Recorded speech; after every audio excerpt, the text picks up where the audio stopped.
7월 26일 금요일입니다.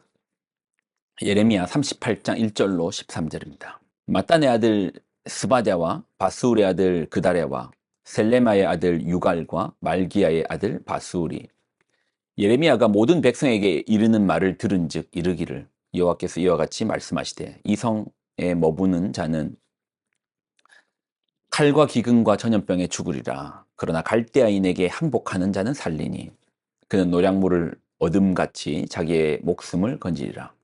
여호와께서 이와 같이 말씀하시니라. 이 성이 반드시 바벨론 왕의 군대의 손에 넘어가리니 그가 차지하리라 하셨다 하는지라.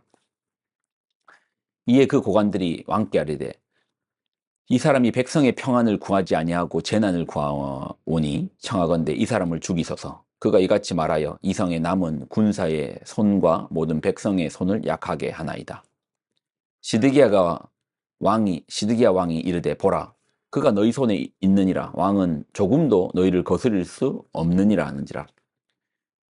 그들이 예레미야를 끌어다가 감옥들에 있는 왕의 아들 말기야의 구덩이에 던져 넣을 때에 예레미야를 줄로 달아 내렸는데 그 구덩이에는 물이 없고 진창뿐이므로 예레미야가 진창 속에 빠졌더라.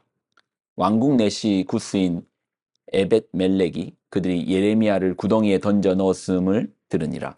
그때 왕이 베냐민 문에 앉았더니 에벳 멜렉이 왕궁에서 나와 왕께 아뢰어 이르되 내 주 왕이여 저 사람들이 선지자 예레미야에게 행한 모든 일은 악하니이다.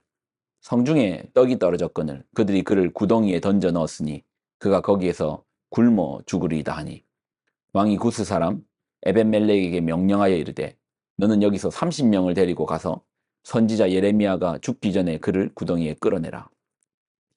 에벳멜렉이 사람들을 데리고 왕궁 곳간인 방에 들어가서 거기에서 헝겊과 낡은 옷을 가져다가 그것을 구덩이에 있는 예레미야에게 밧줄로 내리매 구스인 에벳멜렉이 예레미야에게 이르되 당신은 이 헝겊과 낡은 옷을 당신의 겨드랑이에 대고 줄을 그 아래에 대시오. 예레미야가 그대로 하매 그들이 줄로 예레미야를 구덩이에서 끌어낸지라. 예레미야가 시위대 뜰에 머무니라. 아멘. 기도하겠습니다. 하나님 말씀 속에서 우리가 살 길, 살아나는 길, 또 살리는 길, 살려내는 길을 바라보게 하여 주옵소서. 영광을 드립니다. 오늘도 말씀 주심에 감사를 드립니다. 예수님의 이름으로 기도드립나이다. 아멘. 네, 오늘 본문을 보면 예레미야에게 위험이 다가옵니다. 이제 거진 죽을 뻔한 거예요. 거진 죽음에 임박한 위험이 다가옵니다. 이유는 하나님 말씀 때문입니다. 참 예레미야 선지자를 생각하면 눈물의 선지자죠. 고통의 선지자입니다. 바벨론이 쳐들어와서 사람들에게 힘이 되는 말 할 수 있잖아요. 우리 이길 수 있습니다. 힘내봅시다. 한 번만 더 싸워봅시다. 끝까지 싸워봅시다. 하나님께서 이기게 해주신답니다. 이런 말씀을 전한다면 전하는 예레미야도 사람들에게 애국자라고 칭찬받을 것이고 하나님 말씀을 전하는 것이니까 그도 의미가 있을 것인데 예레미야가 전한 말은 이성에 머무는 자는 칼과 기근과 전염병에 죽는다. 그러니 항복해라. 항복해야 산다. 그래야지 목숨을 건질 수 있다. 반드시 이성이 예루살렘이 바벨론 왕의 군대의 손에 넘어가리라. 사람들은 야 우리는 예루살렘은 하나님이 지키시는 성이야. 사람들은 그렇게 말해요. 예루살렘은 하나님이 함께 하시는 성인데 어떻게 아무리 바벨론이라도 이 성이 무너진다 하겠어. 오히려 사람들의 말이 훨씬 더 신앙인답게 들립니다.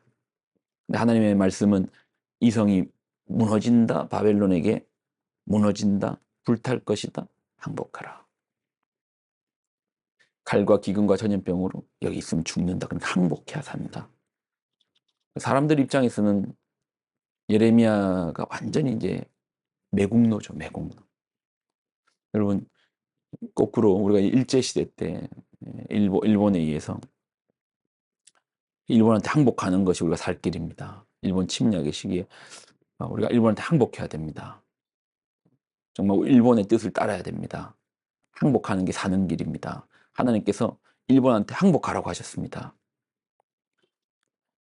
우리가 이렇게 얘기했다면 그 사람을 역사 속에서 뭐라고 기록하겠습니까? 매국노라 기록할 거잖아요. 그럼 이제 고관들이 이렇게 말하는 얘기도 이해는 돼요. 자, 4절을 보십시오. 이에 그 고관들이 왕께 아뢰되 이 사람이 백성의 평안을 구하지 아니하고 재난을 구하오니 청하건대 이 사람을 죽이소서. 그가 이같이 말하여 이 성의 남은 군사의 손과 모든 백성의 손을 약하게 하나이다. 하나님의 말씀으로 힘있게 해야 되는데 약하게 한다고. 그러니까 예레미야를 잡아서 죽이자고 합니다. 예레미야 입장에서는 하나님 말씀을 전한 것뿐인데 예레미야에게 다가오는 현실이 참 냉혹해요. 이렇게 전하는 예레미야의 입장도 편치 않았을 겁니다. 그렇지만 하나님 말씀을 전하지 않을 수 없는 선지자의 사명이 있습니다. 어떻게 해야 됩니까? 근데 여러분 이 말씀 속에서 보면 이러한 상황 속에서도 하나님의 은혜가 있습니다. 하나님의 돌보심이 있습니다.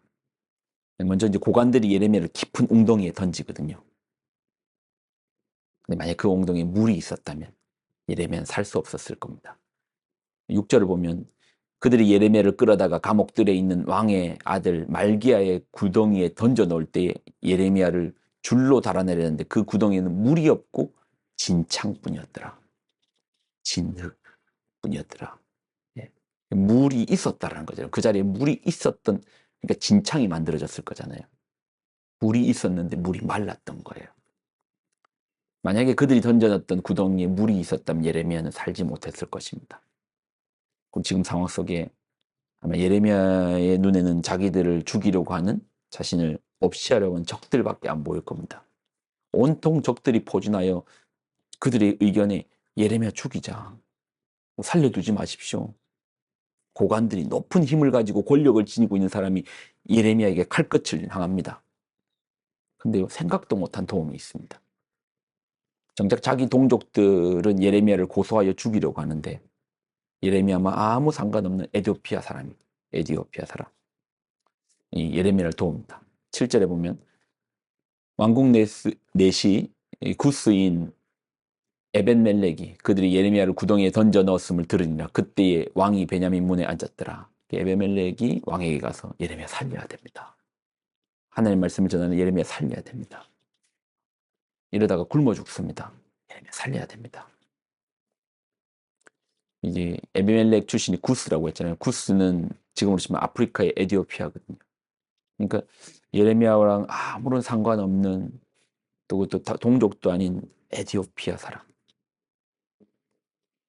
에디오피아에도 하나님을 신실하게 믿는 이런 에베멜렉 같은 사람이 있는지라 예레미야를 구원해내잖아요. 건져주잖아요. 여러분, 하나님의 일을 하다 보면은 칭찬받을 수도 있지만 비난받을 수도 있습니다. 모두의 사람의 뜻을 만족시키는 이야기가 아니잖아요. 성경의 메시지가, 하나님의 말씀이 모두의 사람들에게 박수받고 사람들이 기뻐하는 메시지가 아니잖아요. 기본적으로는 구원을 말하기 위해서 죄를 선포하는데 어떻게 사람들한테 박수받는 일이 되겠습니까? 비난받을 수 있습니다. 여러분, 그러나 너무 두려워하지 마십시오. 하나님께서 그 구덩이에 물을 말리사 마른 구덩이로 내려보내시고, 우리 생각에는 나를 도울 사람이 누가 있을까? 손가락 10개를 다 생각해봐도 없지만, 그러나 하나님께서 예배해 주신 사람이 있다라는 겁니다. 준비해 두신 사람이 있다라는 겁니다. 에벤멜렉 같은 사람이 있다라는 겁니다. 그러니 여러분, 끝까지 믿음으로 사십시오. 하나님이 도우십니다. 하나님 붙드십니다. 하나님 도우십니다. 기도하겠습니다. 하나님 주시는 말씀을 붙듭니다. 사방이 막힌 것 같고 답답하여 길이 없는 것 같지만 그 속에서도 하나님의 손길은 여전히 있습니다. 도우시는 손길은 있습니다. 그 손길 부여잡고 약속 믿고 주의 일을, 주의 뜻을 행하는 우리가 되게 하여 주옵소서. 영광을 드립니다. 예수님의 이름으로 기도드립나이다. 아멘.